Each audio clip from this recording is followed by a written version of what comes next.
நீராட்டும் நேரத்தில் என் அன்னையாகின்றாய் வாராட்டும் நேரத்தில் என் பிள்ளையாகின்றாய்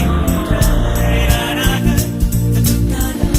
முள்ளாகி போகின்றாய் நீயாக தொட்டாலும்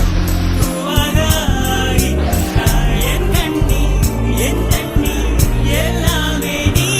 அன்பே என் இன்பம் என் துன்பம் எல்லாமே நீ